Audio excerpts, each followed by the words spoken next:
I have discovered a woodworking project that I didn't even know existed, and that is a butterfly house. So in today's video, I'm gonna build one and I'm gonna show you how to build one as well. Let's get into it. This video is sponsored by, well, me. I'm sponsoring myself.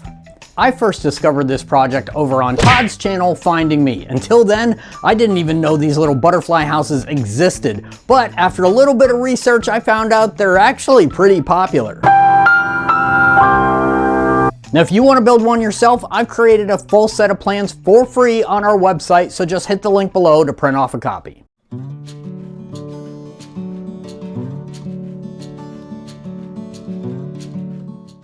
I'm building my butterfly house out of a 6-inch cedar fence picket. After cleaning up the edges on the table saw, I cut off a 16-inch long piece to use for the roof pieces. After that, I ripped the long piece down to 4 inches wide. Then I used the table saw to clean up the sides so it would be nice and smooth.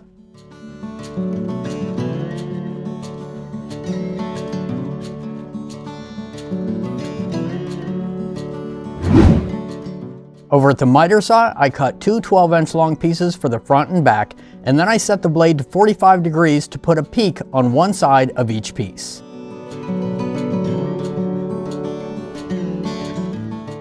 I cut two 10-inch long pieces for the sides, a 2 3/4-inch piece for the bottom, and then cut that piece that I saved for the roof into two 7-inch long pieces.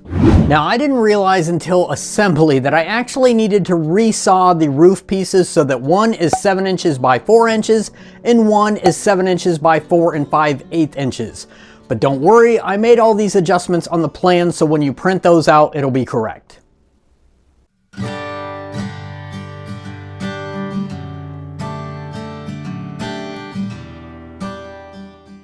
Before assembly, I marked out 3 straight slots across the front, drilled out both ends, and cut out the rest with the jigsaw.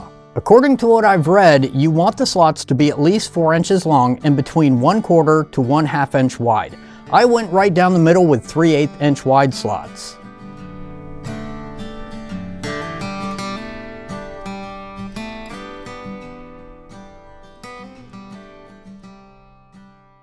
Now a word from our sponsor. I want to take just a minute to talk to you about, well, myself in Boydston Grove. Did you know that we put out a free newsletter every month? It's our way to be able to share projects and things that don't necessarily make it into videos and give you a little behind the scenes look at what happens around here. It's also a way for us to give you updates on new plans and new templates on the website. In addition to that, we also give shop tips and tool tips, and we share projects that are made by, well, you guys. In addition to the free plans that we already offer on our website, we also offer a membership program where you get a bundle of free plans every month and some exclusive plans that I design myself just for members. It's a great way to support our channel and get some ideas for some extra projects. If you would like to sign up for the free newsletter or become a Grove member, just hit the links in the description below.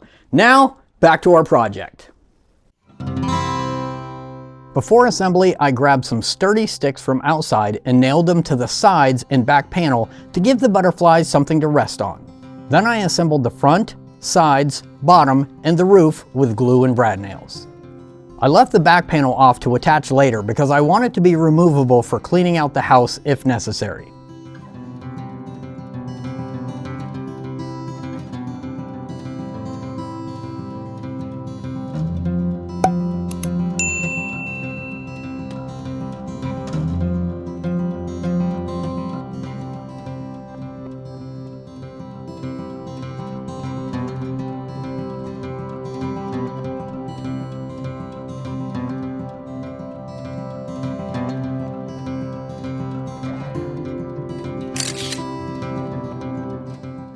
Then it was time for some paint. From what I've read, butterflies are attracted to really bright colors, so the brighter, the better. While that was drying, I started making a stake for the house to sit on. To build the stake, I used that cutoff from the fence picket.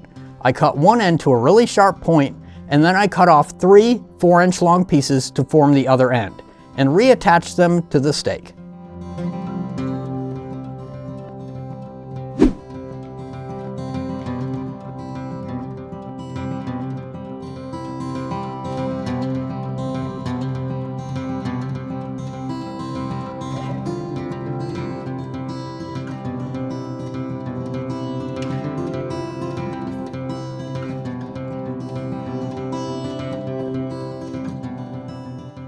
I drilled out some pilot holes so I can easily screw the stake to the bottom of the house.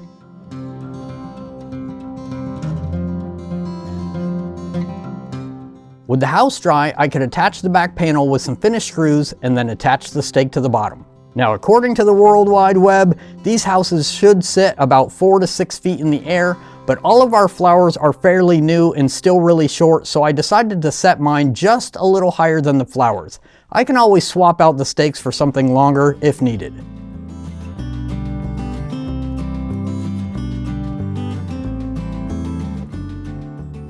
Alright, as you can see, I batched out a few of these because they're really easy to build, so I figured why not? Now, the idea behind these little houses is that they are supposed to give butterflies a place to rest during storms, but there is a bit of controversy going on here with these houses. A lot of people think that these will attract nothing but wasps and other unwanted pests, but the fact of the matter is, bird houses and bat houses sometimes attract those pests anyway, so at the end of the day, what's the difference? I think I'll take my chances.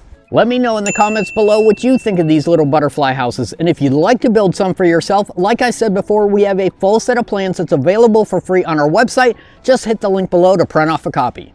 A big shout out and thank you to all our Grove members who help support this channel, and thank you to all of you for watching. As always, be safe and have a great day.